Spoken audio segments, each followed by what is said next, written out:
Hi, I'm Tom Biebighauser with Wetland Restoration and Training. We're on the Coronado National Forest, located where New Mexico, Arizona, and Mexico all share about the same border. And this is an arid landscape. In fact, the streams only contain water for a couple of days out of the year.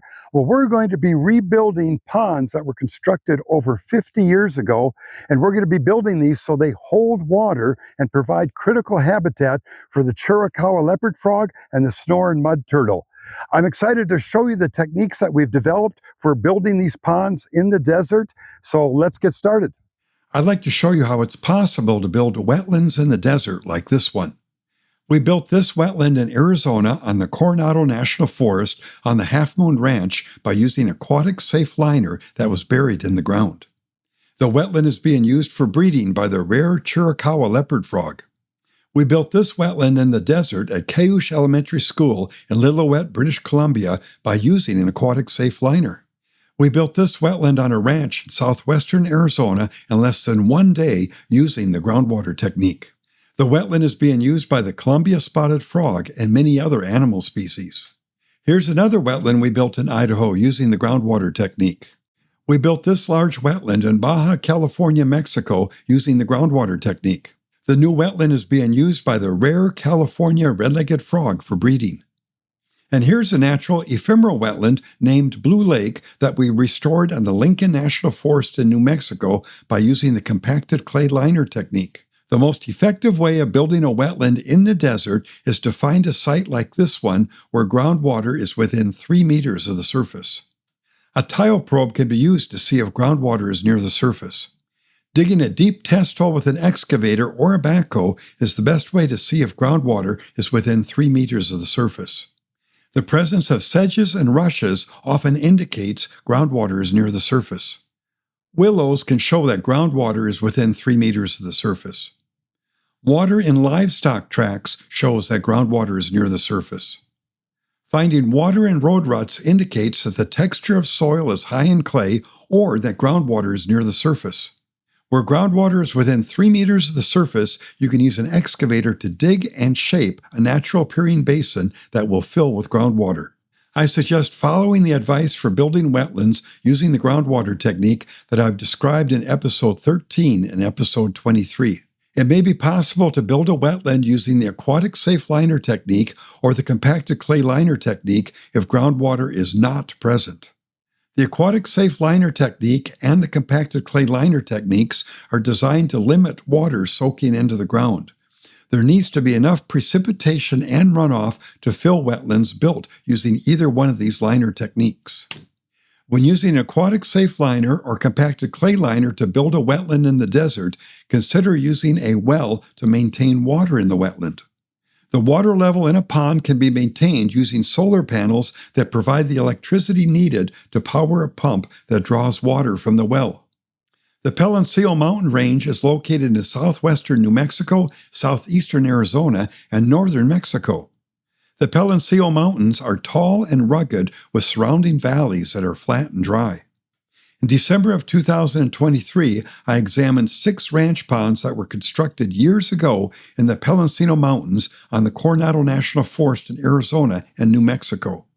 Well, I think initially it started with some conversations with Paul Stone, the researcher here that has a history of working with turtles and other species in this area here. And we all kind of met up in the field one day, and Paul was talking about places that had initially held water and maybe didn't hold water anymore because of erosion or things like that. And so we got together and checked out these sites and kind of made a plan to renovate and restore some of these stock tanks and ponds that we thought could house turtles and frogs again.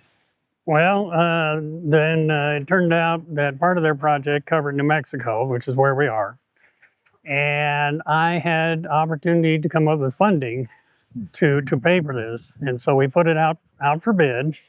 And my department selected Sheltwe, hope I pronounced that correctly, to do the project. And it ended up being a collaboration of experts on the turtles, such as Chad here, and Dr. Paul Stone, plus the experts on making these projects work. And got a bunch of volunteers, and here we are making it happen. Well, I think a project like this, we're out here because of frogs and turtles mostly, but really things like this habitat restoration benefits all kinds of species, from the smallest to the largest, non-game species all the way to game species. So it really kind of improves things on kind of a more landscape level. And so, we have our certain species that we care for, frogs and turtles, but it benefits a lot. And so it's kind of a big, more bang for your buck type situation. I've had discussions with this. Certainly our game animals, the types of deer, they will be here, turkey will be here, quail will be here. But you're going to get a big uptick in bats. You're going to get an uptick in songbirds. There's a screech owl that's very rare, only found down in this area. We're going to start seeing that. But if you also create the wetlands, then you start improving the habitat. Then you start seeing hummingbirds. You'll start seeing various lizards show up. The whole system just comes alive. And it doesn't take much water because the system is adapted for lack of water. This has been a long time coming, and it's been a great collaborative effort. I think this is a really good example of so many different pieces coming together, the Arizona side, the New Mexico side, nonprofits, federal agencies. There have been a lot of players here, and it's great to see it finally culminate on the ground and actually happen. I would close by saying I hope this is the prototype for things to come. I hope we can keep having conversations about other places we can improve on Arizona and New Mexico. The ponds are called tanks by ranchers. The 6 ponds we examined were dry. Personnel with the Arizona Game and Fish Department and the U.S. Forest Service wanted to know if the dry ponds could be rebuilt so they would contain water for livestock and habitat for the Chiricahua leopard frog and the Sonoran mud turtle. We carefully examined each dry pond to determine why they were not holding water. I prepared detailed designs for repairing each pond, along with a report describing how the ponds could be maintained. After 2 years of writing grant applications for the Peloncillo Mountains Pond Maintenance Project, we received funding to rebuild 3 of the ponds from the New Mexico Department of Game and Fish, the U.S. Fish and Wildlife Service, and Save the Frogs. The funding was channeled through the Sheltowee Environmental Education Coalition, a nonprofit 501c3 organization we formed in 2001 that works in partnership with agencies and other nonprofit organizations to build wetlands that provide habitat for rare animals and plants. SEEK does not charge overhead or administrative fees. In July of 2025, we implemented the Peloncillo Mountains Pond Maintenance Project by rebuilding 3 dry ponds in New Mexico along the border with Arizona. A total of 51 individuals from agencies, nonprofit organizations, and volunteers from Arizona, Kentucky, Pennsylvania, and New Mexico helped rebuild the 3 ponds over a 6-day period. I'd like to introduce you to Don Smith. He's the owner of Concrete Notch Company out of Safford, Arizona. And Don is out here on the Peloncillo Wetland Project. He's going to be helping us build these wetland areas. We started building wetlands over 12 years ago in the Southwest, and we have now built them in California and Nevada and New York and Arizona, all over Arizona. But Don, looking at this site here, does this look like a good place to build a wetland? It does not. It's too steep. It's too rocky. It's a terrible place to build it. But somebody has a good eye for this. And we'll see. I can see under the ground about this far. Everybody else can only see about that far. So quite a few years ago, Don attended a workshop I taught at a research station here in Arizona near Portal, and he came up to me and says, "Hey, I'm Don Smith, and I have this company, and I run heavy equipment. If you ever want help building wetlands, let me know." Little did he know that I'd be calling him when he's busy. When he's really busy, I call Don. It's really fun. I enjoy this a lot. And I just really appreciate how you have come out here and helped us with these projects. You've really made a difference in helping the environment. Thank you. Don Smith, the owner of Concrete Notch Company, coordinated the rental and the delivery of the CAT 320 excavator that we used to rebuild the ponds. Don made 3 separate trips from his home in Safford, Arizona to the project site to coordinate the delivery of the excavator. Delivering the excavator to the remote work location was a challenge. The truck and trailer transporting the large machine was only able to travel at 20 miles per hour on the rough gravel road. We had to unload the large excavator 5.6 miles away from the project site because the road became narrow and winding with bridges that were not made for heavy loads. Nate Palmer, the owner of Infinity Ranch LLC, operated the excavator used for the project. Nate walked the excavator 5.6 miles on a narrow gravel road to the first dry pond. He traveled at approximately 3 miles per hour in the excavator. Don Smith and I once had to walk a large excavator over 20 miles on rough roads to reach a wetland project area on the neighboring Sierra Vista Ranger District. This took all day. Nate Palmer used the excavator for about 3 hours to improve the Forest Service road leading from the gravel road to the first pond site. He filled deep ruts and he removed rocks that could damage the undercarriage of motor vehicles. We had to maintain the road to provide access to the fuel truck so that the pickup trucks could deliver the aquatic safe liners. This included sloping the banks at stream crossings. I'll start by describing each dry pond and then show how we rebuilt that pond. Hi, I'm Becca Kozad with the Amphibian and Reptile Conservancy.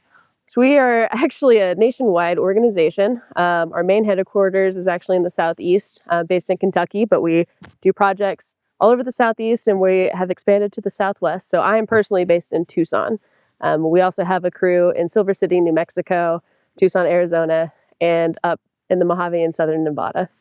Yeah, the importance of building these wetlands is to really get some more permanent water on the landscape. Especially right now, we've been in a drought for several years, and the wildlife out here is just struggling. And especially when you're thinking about some of these amphibians and reptiles and other things that are really dependent on having aquatic habitat, the lack of water obviously makes it really difficult for them to survive. Yeah, I think that a lot of people don't really realize how important amphibians are, particularly when you're thinking about like the health of an ecosystem. Our amphibians they're really sensitive, so they're like the canary in the coal mine. So like you can use whether or not they are on the landscape and if they're using the water that's there to really tell more about how healthy the habitat and the landscape are, which trickles down to other species too. The State Line 1 pond held water for over 30 years. However, the pond had been drying in recent years. Nate and I are going to be looking at a pond that was built probably 60 years ago and it doesn't hold water. The rancher came in here and modified it, cleaned it out, and caused some difficulty with it holding water in the future. So I want to talk over with Nate how we can repair this and get it to hold water for years to come. Okay. You see the dam, all the rock in it? Yeah. Yep. Rock and clay don't mix. I've never found clay with rock. So I see all that rock in the dam, and if you go to the backside of the dam, there's just as much rock. I think they built this dam out of rock. What, do you think so? Or? Yeah, it certainly appears that way. So what the rancher did is he had a contractor come in here, and they cleaned it out. So they dug a basin, and they did compact clay in the very bottom. I've been down in there and I tested it and I see it's clay. See the gray color? Yeah. It tells me it's wet all year. It stays wet. But when they cleaned out the pond, I wanted to show you what they did with the soil. So if you look over here, that monster pile of soil, that's where they cleaned it out. Okay. Yeah. That's mainly clay. It's a sandy clay, but notice there's really very few rock in it. Right. Yeah. So they pulled that out of here, and the clumps, the texture of it, it's quite high in clay. The gray color shows us that it was wet. Here they've compacted some clay. It's gray in color. It's in clumps. I can see the tire tracks. What do you think they used to compact it? Looks like a backhoe or some sort of wheel loader. Okay. There's only a few rocks. So here you don't see any rocks, but now let's come over here. So here it's really hard and it's in big clumps. That could be the clay they took out of the bottom Right. Yeah. and piled up there. The range manager here, he was asking us to make the slopes a bit more gradual. Okay. So like here, how there's a drop off, Right. he was hoping that that would be more gradual. In a perfect world, by the time we're done here, we would have 24 inches of clay that's compacted in layers Right. under the right moisture content. Hey, it's going to reach 101 degrees today, and there hasn't been rain for a long, long time. Yeah. But you're here, we have the excavator, we have the people to help with the project. So I think we're going to give it a try. Yeah. We'll give it a try, and it's going to hold water better than it does right now, Right. for sure. State Line 1 pond was constructed by building a 16-foot high dam across an ephemeral stream. The ephemeral stream contained head cuts where tons of sandy soil were being washed into the pond. The dam was built using a mixture of rock, gravel, sand, silt, and clay. The dam was permeable and did not hold water. The person who built the State Line 1 pond spread and compacted a thick layer of clay in the bottom of the pond, with the top edge of the clay being lower than the base of the dam. The thick layer of clay was responsible for the very bottom of the pond holding water. After the pond dried, the rancher decided to clean it out with heavy equipment. His actions went against my earlier recommendation for installing an aquatic safe liner. Some ranchers view drought as an opportune time to remove sediment and feces that have partially filled a pond over the years. Unfortunately, the practice of cleaning out a pond can kill hundreds of turtles, spadefoots, and snakes that are surviving drought by burrowing into the bottom of the dry pond.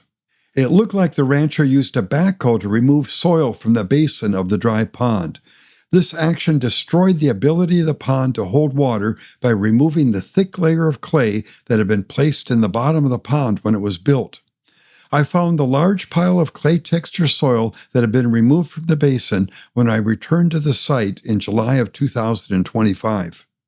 The heavy equipment operator that cleaned out the pond left sharp cut edges in the basin that did not contain clay and were not compacted. The dam for the pond did not hold water because it was made of rock and sandy soil. The presence of grass growing along the inside base of the dam showed where the water level in the pond was normally near the base of the dam. We started the repair by recording the elevation in the basin before clay was added. Nate used the excavator to dig a test hole in the bottom of the pond because I was not sure how much clay the rancher had spread in the bottom. We found dry and fractured rock that was permeable beneath a thin layer of clay. Less than 6 inches of clay had been spread in the bottom. The pond would not hold water because the clay layer was too thin. It would have been necessary to install an aquatic safe liner measuring 70 feet in diameter to repair the pond. Unfortunately, we didn't receive the funding needed to purchase the liner for the repair. I decided to spend a few hours with the excavator to see if we could increase how much water and how long the pond could hold water without installing a liner. Nate began by using the excavator to slope the steep sides along the inside of the dam. At the same time, he removed rocks that were on the surface of the dam. Here, Nate removes the sharp edges surrounding the basin so clay may be added and compacted in layers to cover the permeable soil on the slopes. Nate uses the excavator to slope and to compact the clay found in the basin. He uses the bucket on the machine to smoothen and compact the clay. The basin is a small pond within a larger pond surrounded by a dam. This small basin with its clay slopes has a better chance of holding water than the larger basin surrounded by a dam that's built out of sand and rock. We now remove the thick deposits of sand and sandy loam soil that had washed into the pond from the ephemeral stream. We remove this permeable soil until we expose the clay and bedrock base that the stream can flow over and not wash into the pond. Removing this sand increased the volume of water the pond could hold by over 1,000 gallons, reducing the need to clean out the pond in the future. Nate moves uphill and shapes a wide and level floodplain on either side of the stream by entering the pond. The stream channel is located to the left of the red chair. The floodplain is built by removing the steep banks that are made of sand on either side of the stream channel. The stream can now spread out during a flood with less erosion. The sandy soil is removed and is spread on higher ground where it will not wash into the pond. We now use the excavator to compact the clay that was already in the smaller basin. Nate travels back and forth to use the weight of the machine on the tracks to push clay into the ground. Nate moves the machine uphill to the pile of soil next to the pond and scoops up a bucket of clay. He carries the clay downhill and spreads it in the basin that has been reshaped with gradual slopes. The clay soil is darker in color and has a high enough moisture content where it can be compacted using the tracks and the bucket on the machine. While this is taking place, I've been using my hands to test the clay content of the soil and to see if it was necessary to add water so the clay could be compacted. It takes time to move and spread the clay one bucket at a time. This process can't be rushed because it's very important that the basin be covered with clay that is compacted in layers under the optimum moisture content. The clay texture soil in the pile contains the right amount of moisture where it can be compacted using the tracks of the excavator. After carrying buckets of clay downhill into the basin, Nate stopped the excavator near the pile and asked me to come over to talk with him. Nate had two things to show me. The first was there was a live Sonoran mud turtle hatchling in the soil, which we moved over to safety. We didn't know if the young turtle had burrowed into the soil after it was piled or if it was scooped up when the clay was removed earlier by the contractor. The other thing Nate wanted to show me was that only one half of the soil in the large pile was clay. The other half was sandy loam. He noticed the change in soil texture when he was scooping up the soil. The clay was darker than the sandy loam and it was in clumps, compared to the sandy loam that was loose and lighter in color. We didn't want to spread the permeable sandy loam in the basin. Nate removed as much clay as he could from the pile and spread it in the basin. He then went back and forth with the excavator many times and in different directions to compact the clay so the basin would hold water. A complete job of repairing the pond would have involved spreading a thick layer of clay or an aquatic safe liner in the entire basin up to the elevation of the spillway. Now that the clay had been removed, Nate moves the sandy loam uphill so it's less likely to wash into the pond. We didn't compact the soil in the pile, but purposely left it rough and loose so turtles could burrow into it. We take an elevation reading in the basin to measure the thickness of the compacted clay. We were only able to spread and compact 1.7 foot layer of clay in the basin instead of our planned 2.0 feet of clay. Our quick attempt at repairing the State Line 1 pond involved reshaping the inlet stream so it would have access to the floodplain and be less likely to erode. The thick layer of sand and sandy loam that was washing into the pond was removed and placed on higher ground. We then reshaped the basin in the center with gradual slopes and covered these slopes with 1.7 feet of clay that was compacted. The large pile of sandy loam was moved away from the edge of the pond and loosened to provide the Sonoran mud turtle with habitat. I'm a professor at the biology department at the University of Central Oklahoma. So we've been out here in this mountain range for the last 32 years sampling Sonoran mud turtles. This is a small mud turtle. There's 14 species of mud turtles, and this is one of them. Lives up here in these mountains in these intermittent wetlands, things that go dry sometimes. And over the years, we've noticed that, it's a lot drier than it used to be. And when it is wet and the canyons flow, a lot of silt is moved, and a lot of the ponds where the turtles live have filled up with silt and rock and aren't holding water the way they used to. And the turtles are suffering. The turtles are robust populations out here, but they're tough little turtles that can withstand drought and fire and everything else. But at some point, the water just isn't there anymore. And moreover, there's a frog out here, a Chiricahua leopard frog, an endangered species that has disappeared from the mountain range. And there's a lot of people that are trying to get that frog back in the mountain range. And between those two species, we've decided to start a massive intervention where we're going around and building ponds like these. And this is the first step, hopefully, and what will become many, and that we plan on just regularly fixing ponds so that they hold water better when it does rain. And this will support Sonoran mud turtles, and it'll also hopefully eventually support the return of the Chiricahua leopard frog. So these frogs and turtles feed exclusively in the water.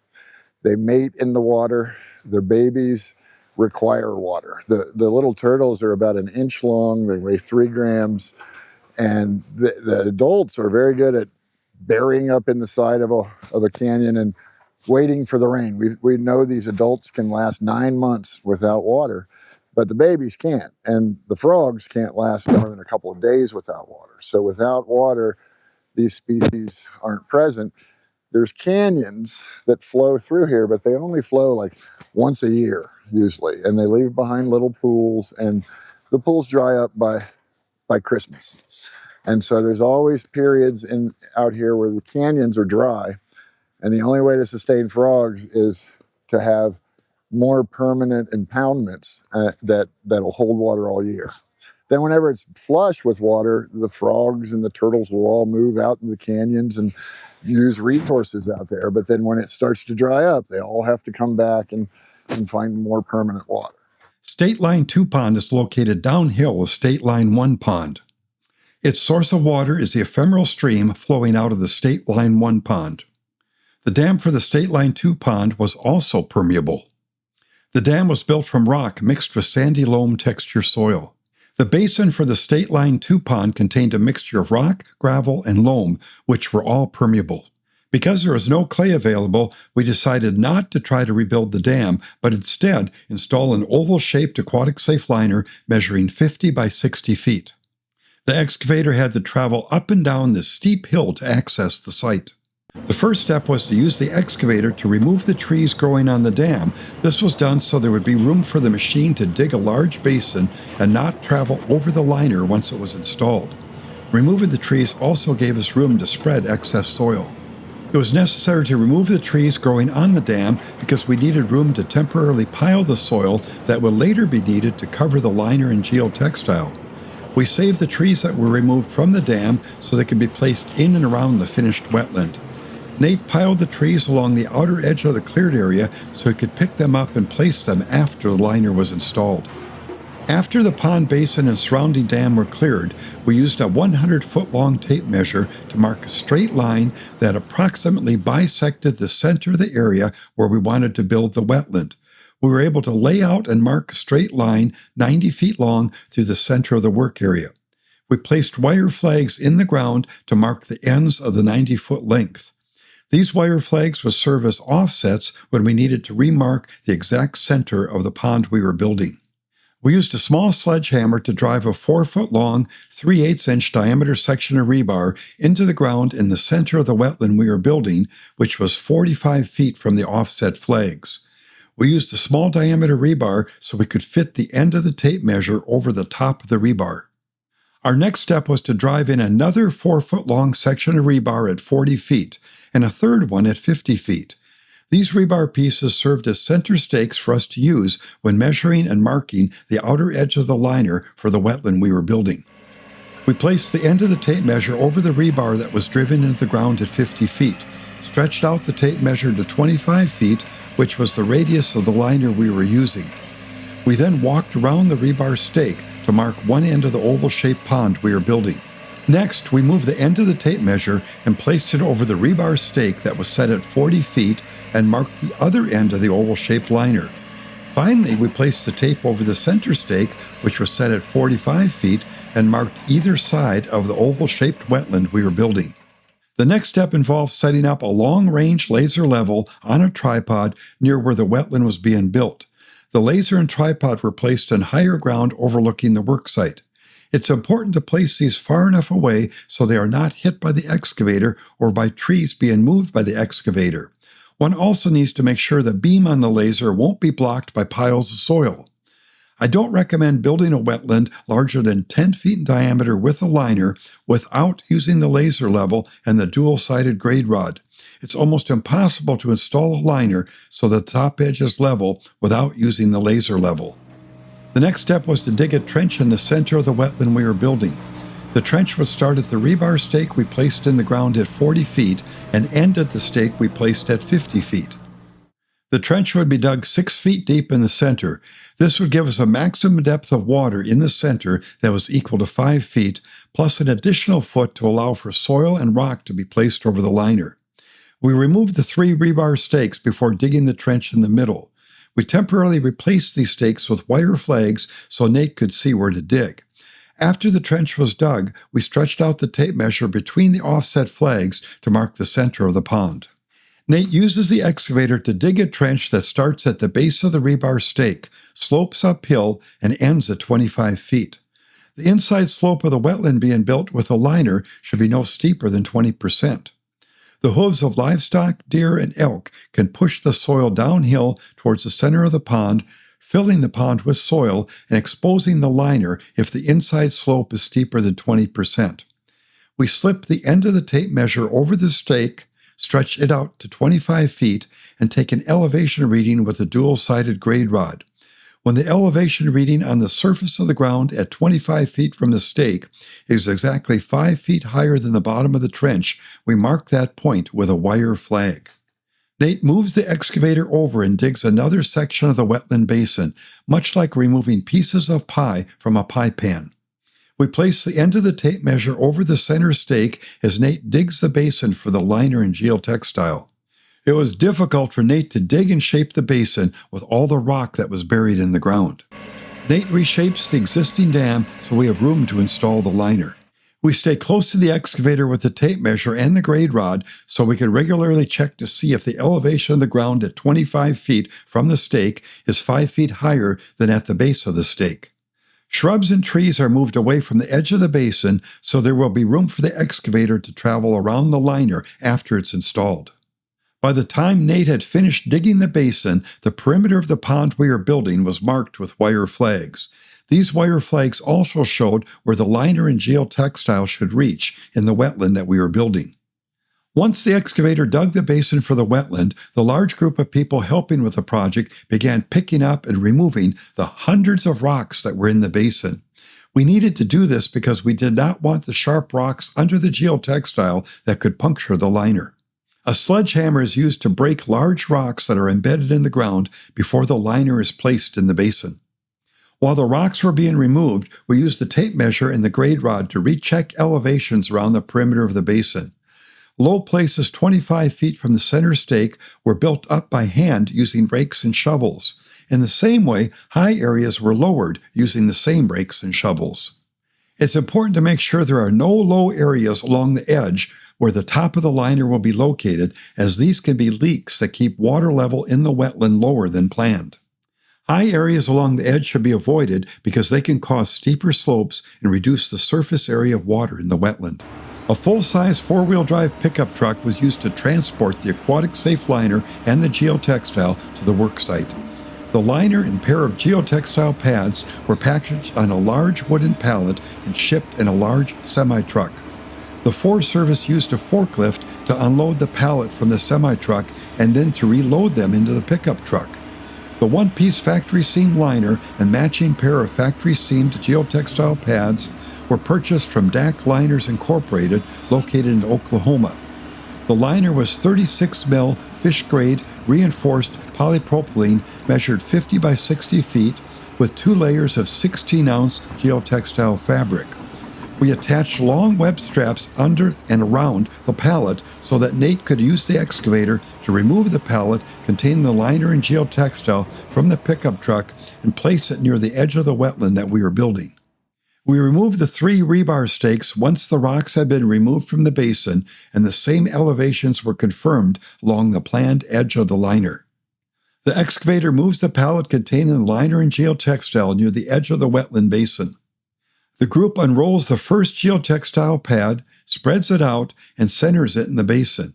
We make sure the edge of the geotextile reaches or overlaps the wire flags we used to mark the perimeter of the liner that was being placed. Rocks that fall onto the geotextile are removed before the liner is placed. We place the aquatic safe liner on top of the geotextile, unroll it, and position it so it matches the edge of the geotextile beneath it. We use the laser and grade rod to check elevations near the center of each side of the liner to make sure that the soil rim of the basin beneath it does not need to be raised or lowered. The second layer of geotextile is placed over the liner. The geotextile is moved so it covers the entire liner. We use a lumber crayon and a laser to mark X's where the outer edge of the liner and the geotextile will be anchored using 12-inch landscape spikes. The spikes are placed approximately 18 inches apart and are driven into the ground using a 2 or 3 pound sledgehammer. The spikes are needed to anchor the top edge of the liner before they're covered with soil. The liner and geotextile can shift downhill under the weight of soil being placed over the liner unless they are firmly anchored using the landscape spikes. We use utility knives with long break-off blades to trim the corners of the geotextile and the liner, leaving an oval-shaped basin with liner and geotextile anchored along the top edge. The liner and geotextile should be trimmed within 2 inches of the heads of the spikes. It's important to trim and to remove the excess liner and geotextile, or it will look like you shaped a donut around the edge of the liner after it's covered with soil. The wooden pallet is placed in the back of a pickup truck for disposal. The excess liner and geotextile are folded and rolled up so they can be placed in the truck. The waste material is usually placed in a dumpster for disposal at a landfill.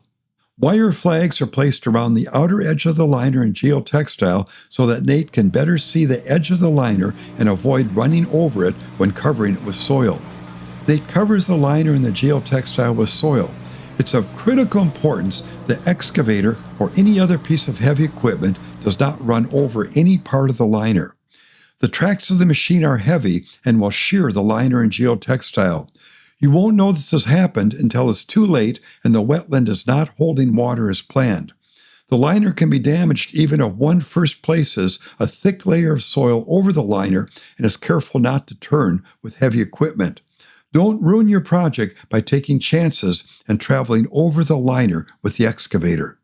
A thick mixture of rock and soil are placed over the liner and geotextile to protect them from sunlight and from being damaged by the hooves of livestock.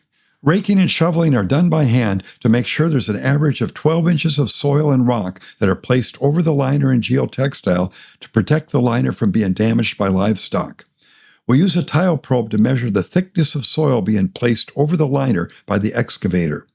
This is done carefully by pushing the tile probe into the ground until one feels the top layer of geotextile. I've marked 12 inches on the tile probe so I know if the correct thickness of soil has been placed over the liner. Trees and shrubs are placed over the soil to provide perches for birds and hiding cover for frogs. Here Nate is moving a stump and root mass into the wetland basin to provide hiding cover for frogs and basking sites for turtles. Nate spreads the soil that was placed in the piles. He shapes the soil so it looks like the wetland naturally occurred in the valley. Areas of compacted soil are loosened using the rough and loosen technique. Head cuts were in the inlet to the wetland we built. To control these head cuts and to stop the erosion, the excavator widened and leveled in cross-sections the inlet so water would flow in a sheet-like pattern. Everyone helping with the project worked hard to gather rocks and then to place these rocks in the inlet. The rock was embedded into the ground with the soil being spread between the rocks so vegetation would grow. The rock-armored inlet would prevent head cuts from forming, whose erosion could fill the wetland with soil. Here's how the rock-armored inlet appears for the State Line 2 pond before it's covered with soil. The rock armoring continues over the liner into the pond so soil won't be washed off the liner when water first flows into the pond. This is the inlet after we added soil to fill spaces between the rocks. The soil will help prevent water from flowing under the rocks and causing erosion. It also provides a substrate for plants to grow. Head cuts were in the outlet of the wetland we built. To control these head cuts and to stop the erosion, the excavator widened and leveled in cross sections the outlet or spillway so water would flow in a sheet-like pattern. Everyone helping with the project worked hard to gather rocks and to place this rock in the spillway. The rock was embedded into the ground with soil being spread between the rocks so vegetation would grow. The rock-armored outlet would prevent head cuts from forming that could advance and drain the new wetland. Here you can see how much work it takes to armor a spillway with rock so it won't erode. The spillway is on a steep slope that will carry flowing water over sand-texture soil. Rock armoring will prevent erosion from occurring that could fill the downstream wetland with soil. It was necessary to place by hand and to adjust the rocks in the spillway to make sure they fit together tightly, just like pieces in a puzzle. Here Nate is doing two things. The first is that he's adding soil along the edge of the rock-armored spillway to form a stream bank. This is so water does not flow around the spillway. The second is that he's loosening compacted soil by using the rough and loosen technique. The excavator places the trees that were removed in and around the wetland to provide birds with perches and frogs, toads, and salamanders with places to hide. Larger diameter logs are placed where they will be in the water of the new wetland so turtles can use them for basking. Here's how the finished State Line 2 pond appears. The wire flags marking the edge of the liner have been removed. The wetland and the area around the wetland are now ready for seeding and planting. The bear pond was over 50 years old. It didn't hold water. We called the site the bear pond because we found the remains of a dead black bear in it. The bear pond was constructed by building a dam across the ephemeral stream with a large watershed. The dam was completely armored with rock from softball to basketball size. The stream washed out a section of the dam during a flood. Deep head cuts in a canyon formed in the stream downhill of the breached dam. Fortunately, these head cuts are being controlled by bedrock outcrops located immediately downstream of the washed-out dam. We decided to rebuild the bear pond, not by trying to repair the dam, which was likely to wash out again, but by excavating a basin in the dry pond and then installing an aquatic-safe liner measuring 50 feet in diameter. To prevent the bear pond from filling with soil when the stream flooded, we positioned the basin and the liner so they would receive water from the State Line 2 pond and not from the stream that had washed out the dam. We set up the laser level on a tripod on higher ground that was overlooking the worksite. This way we could take elevations when digging the basin and when placing the aquatic safe liner. We used a dual-sided grade rod and the laser level to take elevation readings in the center of the planned pond. Nate digs a hole in the center of the bear pond that's 6 feet deep. Two people then stretch the tape between the wire flag offsets and use the rod as a vertical measuring stick to find the exact center of the pond that we're building. We take an elevation reading in the center to confirm the hole is 6 feet deep and then pound a 4-foot-long section of rebar into the ground to serve as the center pivot for one end of the tape measure. We drove the rebar stake in the bottom of the hole at the 35-foot mark. This stake served as an anchor for the tape measure we were using to find and to mark the radius of the wetland we were building. We slipped the end of the tape measure over the stake, stretched it to 25 feet, and then took an elevation reading at the 25-foot mark. When the elevation reading on the surface of the ground, 25 feet from the stake, was 5 feet higher than the bottom of the trench, we marked that point with a wire flag. Nate moved the excavator over and dug another section of the wetland basin. We stayed close to him with the tape measure and the grade rod so we could regularly check to see if the elevation of the ground at 25 feet from the stake was 5 feet higher than at the base of the stake. Once the excavator had dug the basin for the wetland, the large group of people removed rocks by hand. We used rakes and shovels to fill holes and to remove rocks and roots before installing the liner and the geotextile in the basin.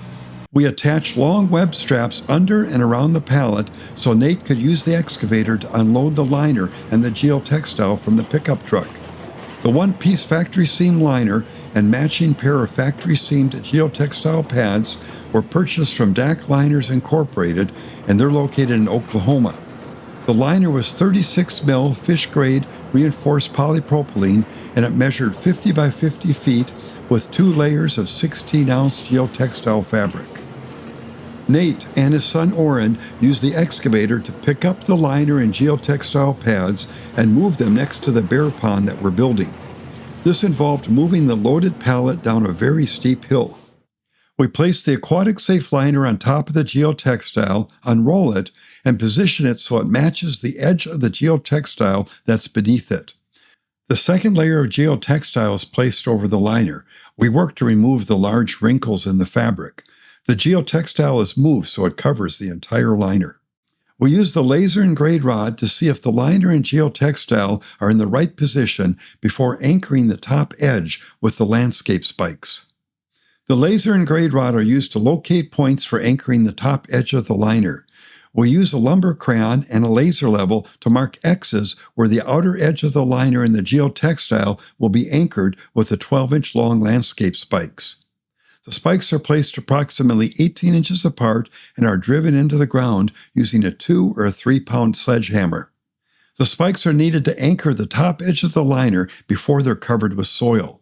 The liner and geotextile can shift downhill under the weight of the soil that's being placed over the liner unless they are firmly anchored with 12-inch long landscape spikes. Utility knives with long blades are used to trim the corners of the geotextile and liner, leaving a round-shaped basin with liner and geotextile anchored along the top edge. The liner and geotextile are trimmed within 2 inches uphill of the heads of the spikes. The waste liner and geotextile material are later placed in a dumpster for disposal in a landfill. Wire flags are placed around the outer edge of the liner and geotextile so that Nate can better see the edge of the liner and avoid running over it when covering it with soil. All tools, including rakes and shovels, are picked up and moved so they don't get run over by the excavator. See how Nate keeps the tracks of the excavator away from the edge of the liner and geotextile. This is done so that when he turns the machine, it won't move the liner and geotextile. Nate covers the liner and geotextile with a 12-inch thick layer of soil, being careful not to run over any part of the liner. The thick layer of soil is designed to protect the liner from being damaged by livestock and to provide a moist substrate for the snoring mud turtle to burrow into. Nate and I discuss how the area surrounding the wetland should be landscaped and where to place the woody debris that was saved when we cleared the area for construction. Nate uses the excavator to spread the piles of soil that are left over from covering the liner and placing the woody debris. The soil is shaped so it looks like the wetland naturally occurred in the basin and so that runoff may enter and fill the wetland. We use the excavator to also place large woody debris around the edge of the completed wetland where soil was spread to help manage livestock access and to provide hiding cover for amphibians and reptiles entering and leaving the wetland. It would have been easier and faster for Nate to move the logs if the excavator had a thumb attachment on the bucket of the machine. We use the excavator to build a rock-armored spillway for the bear pond.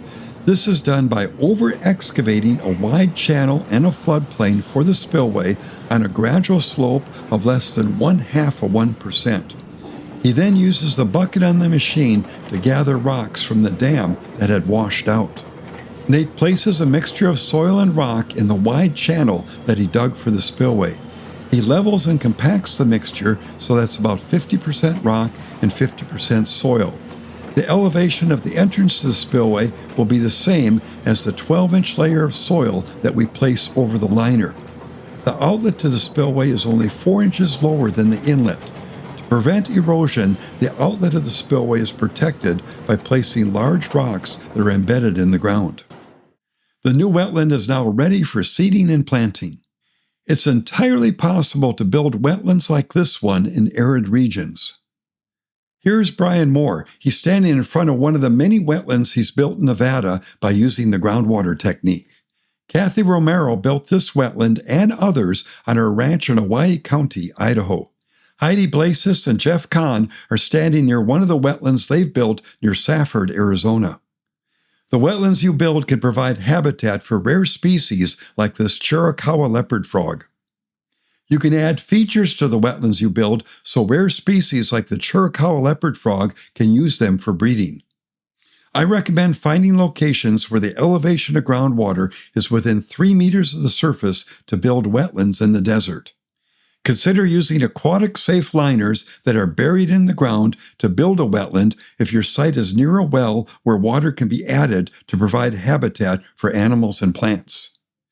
Avoid building ponds with dams that block streams in the desert. These dams will wash out during a flood. It's almost impossible to build a spillway that won't fail when building a dam across a stream in an arid region. The basins of pond built by damming streams in the desert will soon fill with rock and soil. The volunteers deserve a huge thank you for this one. We're out here in the southern end of the Palancios. It's not an easy drive to get out here. It's not a quick drive for any of us. So it's a haul to get out here, and couldn't thank them enough for all the hard work. It's been hot. We're out here in the first week of July, 100-degree plus days, and you know we're camping on site, and so it's a lot, and it's a lot of manual labor and shoveling and raking, and just the volunteers from the ARC Conservancy, Fish and Wildlife Service, Arizona Game and Fish. I mean, I think I'm probably missing somebody. Forest Service. Forest had Service, some yep. volunteers show up. Yeah, got Yep. the Youth Conservation Corps out here today. And Conservation Corps, and I do want to really emphasize Dr. Paul Stone out of Central Oklahoma University. He's not just showing up here with a vision. He's showing up here and cooking for everybody and getting everybody fed, making sure everybody can go out and have a good time and learn and appreciate it and have a lasting memory, because this is an opportunity to see hands-on conservation that will make a difference. And he's been the leader of that. So shout out to Paul as well. Yeah, and a shout out to Tom Biebinghauser. yeah. He's the architect of all this, and the Sheltoe group. Yeah. Couldn't thank them enough. If it weren't for them and their input, and Tom being out here and sharing all his knowledge and teaching, you know, we wouldn't be where we're at. So And patience. yes, patience. Yeah. Yeah. The accomplishments of the Pellicelo Pond Maintenance Project were really impressive. We ended up rebuilding 3 dry ponds so they will now hold water in the desert. This project took place in New Mexico on the Coronado National Forest, and it was incredible how many people came out to help. We had over 40 people that came out from agencies, volunteers from all over the country. They worked so hard carrying rock and raking and placing these aquatic safe liners. And the best part is that these wetlands we built are going to last for many, many, many years and help endangered species like the Chiricahua leopard frog and rare species like the Sonoran mud turtle. Well, I hope you see that it's possible to build water in the desert to help all sorts of wildlife and fish species. Well, I'm Tom Biebinghauser with Wetland Restoration and Training, and I invite you to press that subscribe button so that you won't miss any future episodes. Let us know if you liked this episode, and really, I wish you every success designing and building wetlands in your community. Thank you.